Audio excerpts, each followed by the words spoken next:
Salut Christophe. Bonjour tout le monde, bonjour Clément. Ou l'inverse, bonjour Clément, bonjour tout le monde. Cette semaine, on continue une nouveauté. Alors, forcément, qui dit jour férié, dit livraison décalé. Enfin, je sais pas comment dire ça, décalé un peu dans tous les sens. Donc tout est là, mais j'avoue que là, en termes de lecture, cette semaine, c'était un peu compliqué. Surtout une belle présentation. Il y a peut-être un peu moins, mais il y a du produit. Déjà, on commence par un manga. Déjà, tout ce qui est Kabook, tout ce qui est Webtoon et compagnie, donc forcément, le Solo Leveling. Qui est encore un petit peu... Il doit me rester encore un collecteur, on verra après. Qu'il est beau. True Beauty aussi, qui avait bien pris aussi. Un qui me semble bien aussi, c'est Crush Time. Je connais celui-là. Et puis un que j'ai quand même eu le temps de dire un peu commencer, c'est Hellbound l'enfer. Là on est plus dans un thriller. Alors j'ai commencé juste, mais un peu entre côté secte et un côté un petit peu jugement divin, tu vois, que à un moment donné, et tu fais des crimes, des machins, tu vas mourir. Et ce côté un peu secte, etc. Donc puis avec le côté des flics qu'enquête, etc. Donc j'ai commencé pour voir, mais ouais, j'avoue que la fatigue, je vais le prendre à peut-être reposer parce qu'il faut être ce genre de choses un peu bien immergé. Le début est prometteur, très prometteur. Alors par là, tiens, un petit peu d'yaoi, plutôt romance, on va dire que yaoi presque. Romance. Ouais, Kata par exemple, tu vois, qui commence, change un peu des éditeurs. Il y a Nomi et Shiba, Old Faction, Cupcake. Ouais. On est plus dans de romance que du... Enfin, du yaoi, c'est plus histoire... Comment doux, c'est plus... Voilà, c'est cool, c'est léger, c'est plus dans les romances, c'est bien. C'est très agréable à lire, quoi. Enfin, dans la même idée aussi, pareil, un peu plus sur le film, si nous étions adultes. C'est pareil, un petit peu découverte de soi, un petit peu dans la tendance un petit peu LGBT. D'accord. Voilà, pour les plus, mais voilà, le côté plus romance, plus découverte un petit peu, donc ça c'est cool. Qu'est-ce qu'il y a eu d'autre beau? Jardin secret. Plutôt ça par là quand même. Non, le gros c'est l'autre côté. Le gros c'est côté shonen. C'est côté par là. On y va. T'es prêt? Enfin attention là, on y va. Je suis prêt, je sais pas. On commence soft. On y va doucement ou pas? Yakuza Réincarnation. Donc petite nouveauté. Pareil, plutôt sympathique. Alors ça, on m'a raconté. Ouais, j'ai pris, je l'ai pas encore lu, forcément, ce week-end il va être chargé en lecture. Mais ça a plutôt l'air sympathique. C'est un Yakuza qui se réincarne dans une princesse. Voilà. Ouais. Bon, ensuite, on attaque le lourd. Ça, Dragon Ball Super. Ça c'est très très lourd. La fin de l'arc Moro. Shangri-La 2, le 1 avait bien pris cette histoire de garçon dans le jeu, qui joue aux jeux vidéo, etc. Ouais. C'était plutôt sympa. Donc ça, on l'avait la semaine dernière. Le Shenso, Love is War, numéro 6. On continue. Spy Family, tome 6. Le Tokyo Revenger. Mais c'est que des grosses ventes, ça. Le Goblin Slayer. Ok. Le Death Tube. Wow.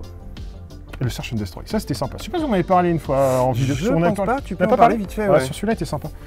Graphiquement, le tour, c'était seul, je crois. C'est ça, je vais pas dire de bêtises. On reconnaît son style. Et alors, l'histoire, c'est une petite série sympa. Je crois que c'est en 3 volumes. Je ne vais pas dire de bêtises, c'est dans 3 volumes. Une fille en fait qui est un peu cyber. Il y a un petit côté gun au démarrage, un petit peu comme ça. Une fille qui est un peu robot, qu'on voit qui cherche à revenir à la ville pour se venger, on sait pas trop quoi. Et en fait, on va découvrir qu'elle va chercher à se venger des gens qui ont un peu volé des parties de son corps. Voilà, et en fait, elle part un peu en mode revanche. Mais c'est assez sombre, c'est assez bien fait quoi. Mais soit il y a ce côté un peu cyberpunk, un peu, enfin je peux dire ça, ce côté un petit peu gun, qui était assez agréable, j'avais bien, enfin franchement top, ça c'était plutôt pas mal. Ah si, Alma aussi, je crois que c'est cette semaine, Alma 4. Pareil, oui. Côté, je crois que c'est cette semaine par ça, graphiquement c'est une tuerie. Pareil du post-apo, un peu... Tiens, oh là, ouais, c'est le dernier volume, c'est pareil, c'est une série en 4. Ah d'accord. Ouais, ça c'est une série en 4 volumes. Là, ça finit l'histoire. Donc ça c'était plutôt sympa aussi. Atelier des sorciers cette semaine. Ah, numéro 9. Numéro 9, qui fait suite à la cuisine des sorciers. Si aussi, qui avait bien pris aussi. Un peu genre Secret Magical Stone. Le 1 est bien pris. Fait penser un peu à... Je crois que j'avais dû parler, c'était un peu comme Elf and the Hunter. C'est une petite fille qui est chasseuse de gemmes. Voilà, enfin, là aussi, c'est ça.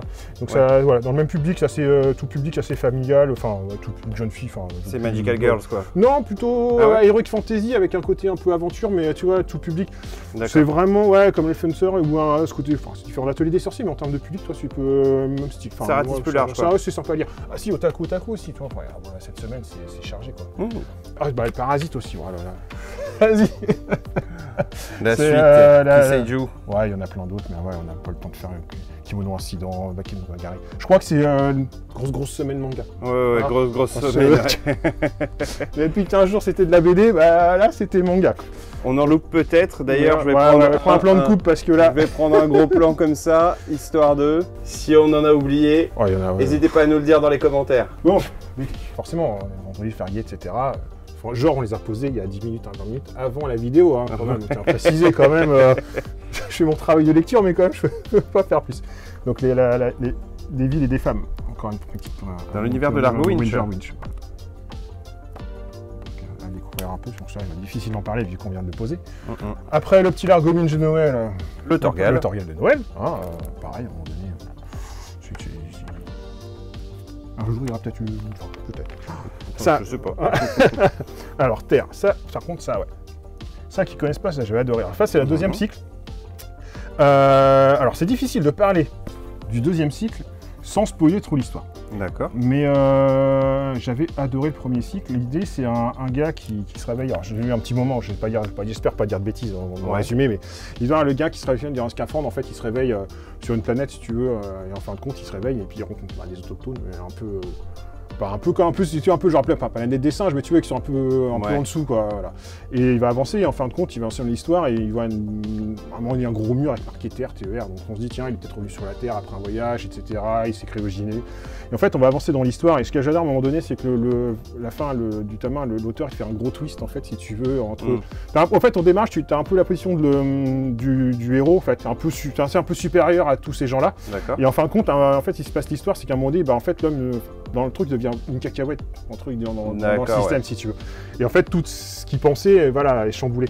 Donc, je ne peux pas te dire plus pour vendre ça, parce qu'après, si je te raconte plus, je te résume de celui-là, le problème, c'est que ça te dit toute l'histoire du 1. Mais ceux qui veulent découvrir la bonne SF, c'est la première série, c'est en 3 volumes. Et ça, c'était plutôt sympathique.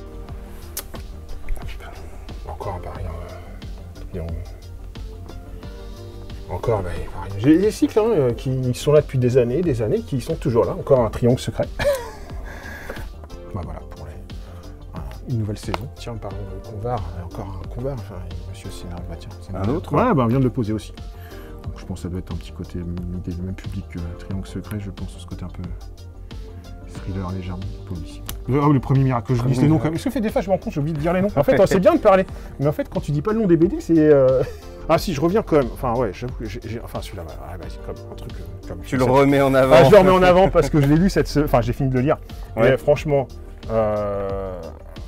franchement, l'histoire, t'apprends des trucs, tu vas pas dans les infos, derrière des côtés politiques, etc. Et en fin de compte, pour refaire le petit speech un peu plus précis, c'est un gars qui doit être un genre numéro 3, numéro 4 d'un peu chez Alstom, quoi, un peu dans le marché international. Il va aux États-Unis et en fin de compte, on va arrêter à la sortie de l'avion. Et en fin de compte, toutes les procédures judiciaires, c'est qu'en fait, tu vois que Alstom, à ce moment-là, en fait, c'est une usine à pot de vin. En fait, mais c'est un peu la règle dans le milieu, c'est qu'en fait, dans plein de pays, malheureusement, pour certains contrats, faut que tu graisses les pattes de certains, pour avoir des contacts, etc. Sauf qu'à vouloir trop en faire, à un moment donné, ils se sont fait un peu d'ennemis un peu partout, si tu veux. Et qu'à un moment donné, en fait, la justice américaine va certaines zones, la justice suisse d'autres zones, etc., dans le monde, et que tu vois qu'Alstom est assez traqué. Et en fin de compte, cette personne-là, c'est pas de bol pour lui, devient un peu la victime de ce système-là pour faire pression sur l'entreprise, pour faire chuter le PDG, si tu veux. Et l'idée, c'est que voilà, c'est tout un système derrière où pression du pauvre gars qui peut rien dans l'histoire et de ce côté loi antitrust, américaine, et que il est passé plusieurs mois en prison. Parce que si, grosso modo, il dénigre Alstom, il perd tous les droits d'avocat, il peut pas se défendre, et inversement, s'il a juste... très très compliqué sa position, et c'est super intéressant, c'est que tu vois vraiment le tenant aboutissant en justice, etc., mais même à un moment donné, au niveau politique, où tu vois qu'en fait, on peut critiquer d'un côté ou de l'autre, des fois, les politiques qui vont dans les deux sens, mais ça permet de développer à un moment donné une vision où, à ce moment-là, la politique, en fait, ils peuvent pas y faire grand-chose. Genre à ce moment-là, ils essayent de faire des accords avec Siemens pour contrebalancer le truc, parce qu'en fait, les Américains veulent tout péter pour récupérer la part énergétique d'Alstom, si tu veux, et que malheureusement, même l'État, tu vois, à ce moment-là, il peut pas grand-chose, quoi. Le PDG d'Alstom, il a tellement chaud aux fesses qu'il est obligé de vendre aux États-Unis et qu'ils font des belles promesses, etc. Mais forcément, que rien n'est tenu, etc. Et donc on voit l'histoire que le pauvre gars, même tout ça a fait, il est encore sous la coupe de la justice américaine. Enfin, c'est assez bien foutu. Et qu'on va compte, et même par exemple, alors c'est un petit truc, mais que même des pots de vin, des genres de choses, sont, je sais pas, encouragés par le système, mais que tu vois, sont pris en compte dans les mêmes niveaux, dans les États, etc. Voilà. Voilà. Donc c'est super intéressant, ceux qui aiment bien ce genre de BD. BD, c'est comme ceux qui avaient peut-être aimé Sarkozy, Sarkozy Kadhafi par exemple. Le genre de BD, tu vois, un peu pousse les sujets avec des pièces, etc. bien travaillées. Donc ouais, franchement, ça c'est top aussi. C'est ouf parce que quand t'en parles, on dirait que c'est une fiction quoi. Ah ouais, mais voilà, en fait c'est ça, tu dis que c'est un vrai thriller, mais en fin de compte, quand tu vois que c'est réel et que le pauvre gars qui a rien demandé là-dedans, heureusement que lui, de fait de sa famille, etc., il a un peu d'argent, enfin sa position, etc. Parce que une personne un peu plus lambda, c'est une machine à broyer quoi. Vraiment intéressant quoi. Pareil, le petit truc que j'avais fait chez Comfy, enfin j'ai lu les anciennes lectures parce que tant que ça arrive, mais tu vois, c'est pareil, cette petite BD que je voulais lire. Ouais. Les commodes de tiroirs de la couleur, c'est plutôt, c'est pareil, c'est une petite histoire un petit peu sur fond, période franquiste en Espagne. En fait, on va suivre des parents qui essayent de faire fuir leurs gamins en France pour les sauver, si tu veux, et que mine de rien, on parle de racisme, mais tu vois, à l'époque aussi, tu vois, c'est un peu comme les Rital avec les Italiens, avec les Espagnols, qu'on voit moins, etc. Mais c'est vrai que c'est pareil, c'est à la fois léger, et tu vois, sur un sujet, qu'on parle pas forcément, etc. Donc c'est plutôt intéressant aussi. Moi, je te laisse filmer ça c'est tout ce qu'on vient de poser. Ouf. Voilà. Et que, comment dire, qu'on n'a pas eu le temps de mettre en avant, quoi. Voilà. Ah, il y a du Tarzan, tiens. Voilà, si tu vois un petit truc qui est... Ah si, il y a peut-être un petit truc qui est comique, tiens, parce que c'est pas forcément de la BD. On va peut-être le mettre après dans les artbooks. Cinémap. Cinémap, je sais pas ce que t'en as, ça doit être de l'autre côté. Alors ça doit être un délire c'est vraiment du mapping. Du mapping sur les films, franchement, c'est trippé, je sais pas. Voilà. Qu'est-ce qu'il en retourne? Qu'est-ce qu'il en est? C'est quoi l'intérieur? Et le mec qui a pondu l'idée machin, mais en fait, tu vois, rien que ça, le truc, ça donne envie de feuilleter. Ouais, c'est clair. Donc voilà. Voilà, mine de rien, j'ai Marvel Comics Winter, comme deux sorties qu'on vient juste de poser. Alors forcément, le nouveau DC's. Voilà. Ça c'est du très très lourd. Voilà. Donc l'univers de DC zombifié. Voilà. Bon j'ai rien à dire de plus. Voilà. Et l'autre quand même qu'on vient de poser, je ne me rappelais même pas qui sortait. C'est du Black Label ça? Ouais, Black Label, mais surtout c'est ceux qu'on lu Batman White Knight. Surtout c'est encore Sean Murphy. Ouais. Aussi Sean Murphy. Bon, ça cumule, hein, ça cumule. Sean Murphy quand même. Il y a des auteurs qu'on aime bien, Sean Murphy en fait partie. Donc ceux qui n'ont pas lu Batman White Knight, sautez dessus. C'est un super cadeau pour Noël. C'était l'histoire où le Joker devient plus ou moins gentil de Batman, voilà, et en fait il retourne la populace, etc. C'était super bien foutu. Et donc là, Harley Quinn, Batman White Knight me dit si ça suit la même histoire, ça va être coolos. Et généralement, Sean Murphy, on est rarement déçu. Alors je sais pas s'il est aussi au scénario ou au dessin, mais... Voilà, bon ça vient de le poser, genre la semaine prochaine. Un petit truc, tiens, qui est arrivé, qu'on a quand même posé, s'il arrive le temps d'arriver cette semaine. Screwy. En fait, je mets en comics. Alors, en fait, c'est presque de la jeunesse, en fait. Je sais pas, c'est ultra... Parce que c'est chez Delcourt. Et graphiquement, donc en fait, parce qu'il y a un crâne, tu te dis, bon, voilà, ça fait un peu adulte. Et en fin de compte, regarde comment c'est tout mimi. Oh, j'aime trop les petites souris, moi. Et l'histoire, elle est trop jolie, trop fun. Enfin, jolie de façon jolie. Mais en fait, l'idée, c'est cool. C'est un monde post-apocalyptique encore, tu vois. Mais plutôt qu'être avec des humains, grosso modo, il n'y a plus d'humains. Et on va suivre une colonie de souris. Et en fait, qui sont plutôt souris des villes, quoi, tu vois, vivre aux dépens des humains. Mais il n'y a plus d'humains, plus de nourriture. Et tu vois, ils vont être en quête de ça. Est-ce qu'il faut s'en sortir? Est-ce qu'il faut aller dans la forêt? Mais si on va dans la forêt, il y a les bêtes féroces, etc. Et puis donc forcément, il y a des accords dans le clan des souris, ceux qui veulent rester, bouger, etc. Donc en fait, c'est une vision post-apo, mais super mimi, quoi. Ouais. Et ça se lit. Des animaux. Mais ouais, franchement, c'est propre. Et c'est en 3 volumes, donc... vivement la suite. C'est clair, quoi. Star Wars, quand même, à signaler. Ça y est, ça repart tout chez Panini, quand même. Ah ouais. Donc voilà, donc ça ressort, mais en fait... C'est les légendes ou... Ouais, en fait, il y a un peu tout. T'as les légendes, et puis en fait, tout repasse chez... chez Panini, quoi. Ouais, donc peut-être des titres qui étaient un peu difficiles à trouver chez Delcourt vont peut-être ressortir. Jeunesse, ça paraît un peu plus calme aussi, mais quand même, nouveau sol. Yes. Fin de cycle.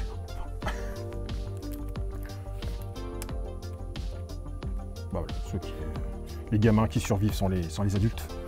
Voilà, ça pareil. Petite histoire, pareil, qu'est-ce qui vient de sortir aussi? Le génie, les mystères de Paris. Chez Vendredi. La couverture, ça me fait penser un peu à les 4 de Baker Street légèrement. Ça me fait un petit peu penser à ça, tu vois. Bon, pareil, on vient de le poser, donc. Mais je pense qu'on est un peu, j'ai l'impression, dans le même public, tu vois. Un petit côté, je pense, histoire, aventure, un petit peu enquête. Et puis il y a de la neige, ça se passe à Noël. Bon, j'ai reçu ça, quand même. Je m'appelle Kylian. Je m'appelle Kylian. Très bien. Voilà. Bon, pourquoi pas. L'histoire d'un jeune homme qui a grandi à Bondy. Voilà, voilà. Donc après, bon, voilà. Mais en fin de compte, tu feuillettes, bon, voilà, et en fait, tu dis, bah, ça peut être sympa. Ouais. Ouais, tu vois, ça me titille un peu de, tu vois, le truc. Je suis ni pour, ni pour, ni contre, voilà. Ouais, je m'en fiche un peu, si tu veux, un peu, Mais, voilà. Biokick BD, ça peut être cool, quoi. Ouais, ça peut être sympa, tu veux, voilà. C'est pas forcément, tu vois, l'histoire de quelqu'un que j'aurais envie de lire de base. Ouais. Voilà. Mais tu te dis, bah, pourquoi pas, ça a l'air, peut être sympa. Bah, les dessins sont mignons. Ouais, voilà, ça, c'est que c'est bien amené. Ah, tiens, un petit truc aussi, bah, j'ai un côté qui vient de sortir, Calamity. Calamity. En BT Kids, c'est pareil. Petite série. Un dessin qui fait. Ah, ça fait penser à un auteur, je me souviens plus. Mais... Ok. Enfin, sur Calamity Jane. Bon, voilà, fait le tour. Sans trop le dire, c'est bien quand même. Hein. C'est pas mal, ouais. C'est quand même. Hein. Bon, jeu. Jeu, ouais, alors là, j'ai mis. Enfin, essayer de voir tout à temps. Attends, je vais me tourner vers. Oh là là, oh là là. Alors, il y a Ouais, quelques petites bricoles qui étaient sorties avant, que j'avais pas pris, je voulais voir, tester, etc. Ouais. Donc on va décortiquer tout ça, enfin vite fait parce que c'est pareil, on vient de les recevoir. Agneau 1800 qui était sorti il y a une semaine je crois chez Yellow. Alors, Un ça- autre gamme expert dans la lignée des Cora et compagnie. Voilà, jeu de... Ça, c'est mon jeu de gestion préféré Voilà. sur ordinateur de tous les temps. Donc, il doit être bien en jeu Donc, de je plateau, pense, ouais, j'imagine, pas hein. tester, on Ouais. va se le faire. Ouais, fait penser un peu côté, je sais pas, il y a un côté un peu Puerto Rico peut-être dans l'idée, dans la mécanique à voir. Ça vraiment, ça c'est de sortir mon coup. Orbital. Alors, Jacob Fritz-Lux, c'est l'auteur de Terraforming Mars. Ah, Quand même. d'accord. Bon, ça n'a rien à voir avec Terraforming Mars. L'idée, c'est en fait, on va, alors celui-là, on a testé hier, chacun sa petite base. En fait, on est, je crois dire, un jeu de base building. Base building. De base building. En fait, voilà, tu as des cartes. La mécanique est en fait relativement simple. Hein. Tu as une rivière de cartes. À ton Ouais. tour, soit tu achètes ta carte, enfin tu la prends dans ta main, soit tu la poses et pour un autre coup. Et l'idée, c'est de faire des chemins. En fait, c'est un petit côté labyrinthe. D'accord. Et après, tu as tes petits meeples. Tous les tours sur tes cartes, tu as des petits meeples que tu vas pouvoir récupérer, qui vont rentrer dans ta base. Et tout le but, c'est d'explorer tes compartiments de ta base Ouais. pour faire les mécaniques, regagner des ressources, ainsi de suite. C'est un jeu que tu vas progresser. En fait, ça joue en 5 tours. Et l'idée, c'est qu'au début, ta base n'est pas beaucoup, tu n'as pas grand-chose. Puis tu vas Ouais. explorer au fur et à mesure. Tu vas explorer. Et tu vas avoir des Tu survivants. auras, tu vas voilà, et avoir plus des, de ouais. ressources, plus de tuiles et ainsi de suite. Après, la mécanique est relativement simple. Il faut bien développer sa base en fonction des couleurs, etc. De façon à récupérer de l'argent et des points de victoire tous les tours. Si tu gagnes des points de victoire en fonction de la majorité des couleurs que dans ta base. Ce qui fait que voilà, c'est le but, tu collectionnes des points de victoire comme ça. Voilà. L'assemblée des vilains. Un loup-garou. Attention, Loup-garou Disney, mais tout le monde est méchant, donc Voilà. c'est qui le loup-garou? Donc C'est ouais, un piège. voilà. Ouais, celui-là, ouais, à tester quand il y aura une bonne petite soirée, je sais pas, peut-être pas demain, parce qu'il y a d'autres choses de prévues, puis la paix de Magic entre guillemets. Ouais. Mais voilà, peut-être une Bah, prochaine. quand il y aura du monde, donc Voilà. venez nombreux. Hein. Chili Dice qui était sorti il y a quelques temps. Pareil, j'avais pas eu l'occasion de le commander à l'époque, parce que j'attendais d'autres nouveautés. Je déstoppe encore en fait avec des coches, pareil, enfin tu sais, t'as des combinaisons à tout ça. Millet et mi-coche. Ouais, pareil, mais en fait j'avais été un peu des fois, ce genre de jeu, t'aimes bien tester avant. Parce que Ouais. tu vois, ça peut être qui tout double. Et en fait, quand je l'avais testé, je trouve ça plutôt correct. Donc voilà, D'accord. passer dans la commande quoi. Petite extension jeu Naruto. Yes. Voilà. Je vérifie. Ouais, je crois qu'il est encore dispo. Je crois qu'on est en stock, il est encore dispo. Je crois qu'on l'a encore, ouais, je l'ai puis vu. je crois qu'il est dispo. Mascarade. Pour ceux qui connaissent, en fait, c'est une réédition du jeu Ouais. qui était sortie il y a facile 10-15 ans, facile. Qui était toujours à peu près dispo, je trouve que. Mais en fait, là, il a complètement changé de look. Avant, les cartes étaient magnifiques. C'était un jeu dans. Les cartes étaient dans le truc un peu vénitien. Ouais. C'est avec le côté des masques des Vénitiens, mais les cartes étaient une beauté absolue quoi. Et là ils ont changé complètement le style en faisant quelque chose un peu plus chibi ou je sais pas comment dire ça, japonisé. D'accord. Mais la mécanique est exactement la même chose en fait, c'est très simple à jouer, c'est un jeu de bluff. Donc l'idée t'as 3 exemples possibles, t'as une carte face cachée, enfin, on distribue les cartes face cachée. Ouais. Chaque carte a un petit pouvoir si tu veux, un rôle à faire, mais on le sait pas. Donc en fait dans tes 3 actions, c'est soit tu regardes discrètement ta carte, Ouais. soit tu prends ta carte et la carte de quelqu'un et hop sous la table, tu mélanges ou pas et tu redistribues, ou D'accord. tu annonces ton personnage. Et en fait quand tu annonces ton personnage, l'idée c'est que si personne te contredit ou dit rien, t'as pas besoin de me révéler, donc tu peux totalement mentir. Et l'idée c'est que certaines cartes vont te permettre de gagner directement des ressources, d'autres de piquer aux voisins, etc. Et l'idée c'est comme ça que tu vas collectionner, enfin récupérer des pièces d'or en essayant de bluffant. Sauf que si quelqu'un dit bah non moi je pense pas que t'es un tel et c'est moi, on révèle celui-là qui ment, donne de l'argent à la banque et l'autre qui gagne, etc. Ok. Et après t'as des pouvoirs qui permettent d'activer. Donc en fait c'est un jeu qui est existant et a priori la mécanique n'a pas changé, c'est juste vraiment le design qui a complètement été rechangé. Donc, voilà. Sans pitié 2. Ok. Dans la ligne des pour manger coco au jus du cul. Ouais. Jeu d'apéro adulte. Très bien. Pas besoin d'en dire plus. Iki, pareil, qui était sorti il n'y a pas très longtemps, mais pareil, je voulais tester un petit peu avant pour voir. Parce qu'en fait, il s'est vendu par Gigamic et il faisait plus vraiment de. Ils étaient plutôt dans les petits jeux, ambiance, familiaux, voire enfants. Et ils allaient un peu plus trop dans leur gamme. Et en fin de compte, le matériel c'est un plateau très classique. Mais en fin de compte, la mécanique c'était plus sympa. Tu dois développer ton. En fait, c'est une rue commerçante dans le Japon, et en fin de compte tu vas développer par des systèmes d'action et de ressources. À l'air et d'eau en voilà, c'est ça. J'avais fait une petite partie avec le proto qui était passé, et puis je trouve j'ai trouvé sympa.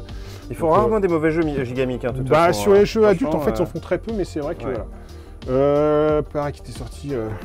Oh, l'extension. En fait, je m'attendais à une petite boîte, moi, comme ouais. mais non, c'est pas une petite boîte. Tu remets vraiment un plateau, plein de personnages. Extension. Voilà. Stylé. Ceux qui connaissent pas, c'est super simple à jouer, super fun. C'est un match, comment je dis le nom quand même, match. Ouais. L'idée, c'est que ça joue aussi bien à 2 qu'à 4. On a un petit plateau, il y a ce côté un petit peu magique avec figurines, mais vraiment très simple. Tu as un petit deck, tu vas jouer une action, le but c'est d'aller poutrer l'autre, mais avec des petites actions. Mais c'est vraiment ultra simple parce qu'en fait ça marche avec une code couleur, une petite capacité, ça se prend les doigts dans le nez. Ouais. Et ça se joue les doigts dans le nez, ça se prend dans le nez chelou.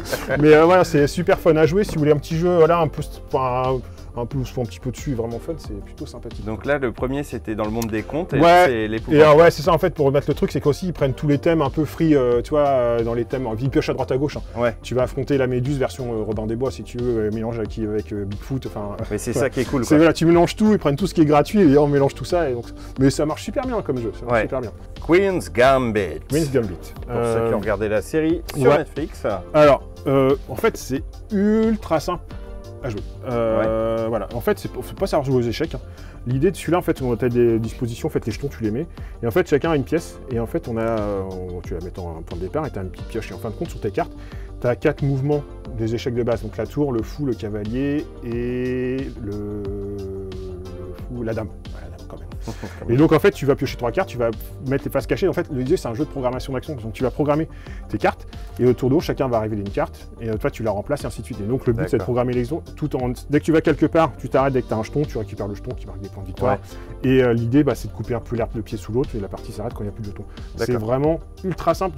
En fait je m'attendais à un jeu tu vois très stratégique et long, enfin tu sais un truc. Ouais, honnêtement ça dure 10 minutes, un quart d'heure, c'est ultra rapide.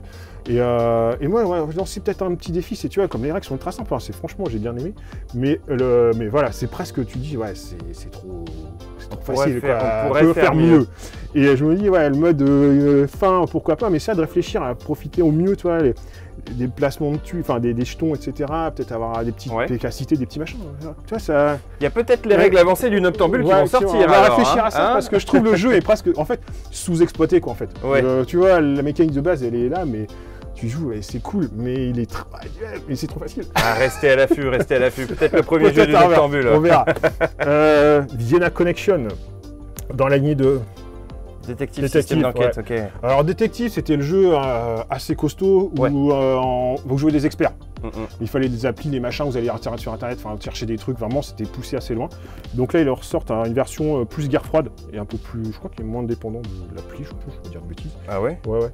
Donc tu vois, j'ai un petit doute, mais voilà. C'est pas une extension quoi, ça? Non, c'est un jeu à part, mais un chanteur un peu plus abordable, un peu moins... il prend du temps quand même, c'est des jeux facilement 2-3 heures. Mais voilà. Ceux qui aiment bien les jeux, se creuser un peu la tête, c'est voilà. Les contes émerveillés. Plus un petit jeu narratif. Voilà, en fait, tu vas placer tes jetons, tes piatos, et en fait, tu vas développer avec tes petits trucs derrière, essayer de développer une petite histoire. Pareil, j'ai survolé juste pour le prendre en main, mais ça a l'air. Le côté narratif, quoi. Tu vois, tu vas créer des histoires avec les enfants, ce genre de choses. Voilà. Festos. Festos, pareil. En fait, on a sorti tous les jeux hier. Celui-ci, je l'ai sous-traité, ils ont joué à côté. Moi, je regardais. Je jouais tester d'autres choses. C'est un jeu de bouffe. Ouais, c'est un jeu de bouffe. En fait, tu as un plateau. En fait, tu as, avec des zones avec un peu des champs de ressources, en fait, tout simplement. En fait, tu vas faire des locations, tu vas bloquer des endroits, tu vas récupérer les ressources pour les transformer, pour faire tes recettes. Oui, c'est bien passé. Après, le truc, surtout, c'est que ce jeu-là, il ne faut pas être premier joueur. quoi. J'ai cru comprendre. Ah ouais, ouais. Si t'es premier joueur, en fait, tu te niques un peu la partie. Mais dans la mécanique du jeu, c'est dans les règles, c'est ça. C'est que normalement, quand tu gagnes le jeton, tu peux le refiler, quoi. En fait, au début, tu dis, ouais, c'est bien gardé. Mais en fait, non, faut pas garder le premier joueur parce que, bah, à fois, tu te fais couper l'herbe sous le pied en termes de ressources, quoi. Ah, c'est sympa de le conseiller. Les fous du volant. Les fous du volant, Ricky Race. C'est non, une rampe, ouais. Mais j'ai dû le commander il y a super longtemps. Ouais. Ouais, une petite course, bah, il est arrivé là, bah, forcément, enfin, fou du volant, enfin. Ouais. Bah, allez, pour les 40 plus. Oh, pas forcément, au final, c'est du Mario Kart. Hein. Ouais, c'est ça, bah, c'est ça. Donc, bah, après, pour l'instant, on l'a juste posé, donc pas ouvert, mais. Ouais. Voilà. Ah, moi, ça me donne envie. En bah tout voilà, cas. au genre de jeu, ouais, ça fait penser à un petit jeu de version de Mario Kart qui était à l'époque, j'avais vu, qui est tout fun à jouer, qui était assez rigolo. Ouais. Alors, la big box de Noël, le Carcassonne, la nouvelle, plus jolie. C'est lourd, ça, ou pas? Non. Ça va? Attends, peut-être pas sur 2 doigts, mais. Ouais, une main. 2 doigts, allez, 2 doigts, ça tient. Bien Donc joué. ça va. Carcassonne de box de Noël avec plein de petites extensions dedans, rapport qualité-prix Imbattable. Imbattable. Hein. Ceux qui n'ont pas Carcassone, C'est clair. comment dire, c'est l'occasion parce que sur les big box de Noël de Carcassonne, c'est la base, quoi, ouais. Carcassonne, c'est la base. Toujours le coup, quoi. Encore un petit pour les enfants. Box Monster. Là, l'idée, c'est un peu. En fait, la box, tu vas mettre. Tiens, tu fais le truc, tu t'as tes mains, tu vas mettre des mains, tu vas chercher des objets, il faut retrouver des objets identiques. Donc, c'est vraiment pour les petits, hein. On est dans du 5-6 ans, quoi. C'est rigolo, voilà. ça fait un peu penser à la maison des souris. Bah, en fait, ouais, c'est Loki qui fait ça, qui fait pas mal de petits jeux pour les 5-6 ans. Ouais. Bah, moi, j'ai bien aimé, enfin, j'ai rien à voir, c'était Farmini chez eux, je trouve. Enfin, tout simple, une sorte de Carcassonne, très simple. Mais ils ont fait quelques jeux qui sont plutôt sympas. Il y en a un qui est Carousel, qui est super joli, avec un vrai carrousel en bois. Enfin, les gens aussi, voilà, donc c'est une gamme de jeux plutôt pour les petits. Mais voilà, juste un peu tactile, on va dire. Ouais. Allez, je te le mets en haut. Alors attends, je recule. Et toi là. Je vais essayer de reculer, mais pas jusqu'au bout du magasin. Quand on voit tout ce qui sort chaque semaine. Nous, attends, il en manque un peu. Si tu veux. Ouais, bah enfin, fais gaffe, après, elle va pas te tuer, quoi. Donc voilà. Bon, bah là, hein.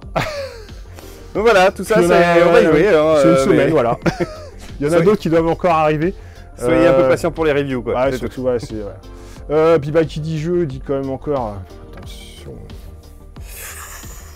Ouh là là là, une nouvelle box des 25 ans. Ouais, c'est la nouvelle prochaine extension. Les boosters sortent la semaine prochaine. Ok. Si ça tient, voilà.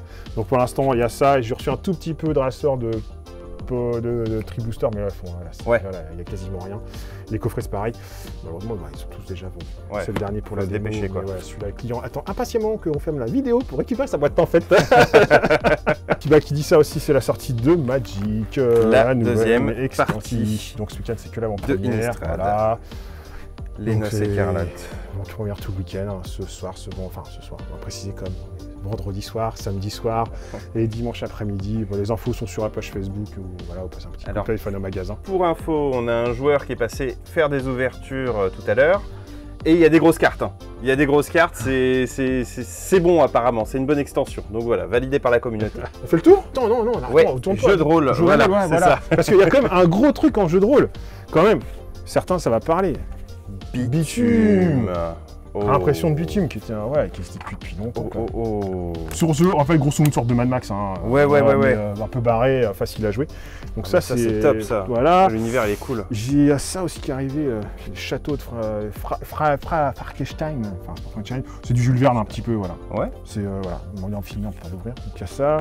Qu'est-ce qu'il y a qui est arrivé aussi? Je crois qu'il y a d'autres trucs. Bon, déjà, t'as les coffrets. Attention. Alors ça.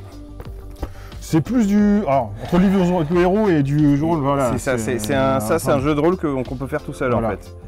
Mais ça a l'air vraiment trop bien. Voilà. Il y en a un dans l'univers de Out There. Et l'autre, c'est dans l'univers de Stolo. Ah, mais c'est juste. Pour les coffrets, après, c'est version un peu plus luxe, avec un petit tiroir, les machins pour mettre des avec les dés, etc. Il y en a eu un autre encore. On a reçu aussi, je crois. Ah oui, que j'avais. Bah, lui, tiens, sorti, tiens, on les présente un peu. Parce qu'en fait, moi, c'est un de mes dessinateurs préférés. Ah ouais? Ouais. J'aime bien. En fait, allez, on va parler nostalgie. C'était les dessinateur qui était le jeu de figurines. Ah zut.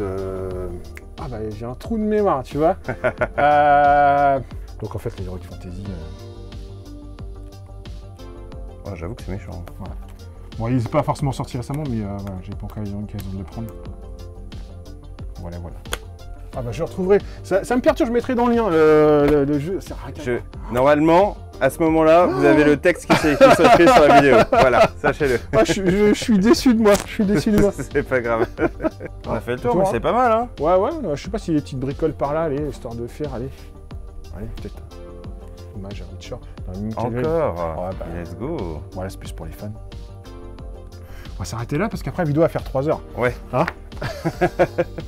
Bah, sur ce, on vous dit à la semaine prochaine. Merci de nous suivre et puis bah n'hésitez pas à venir pour découvrir tout ça. Et puis je pense que la semaine prochaine, on fera un peu plus le tour. Ouais.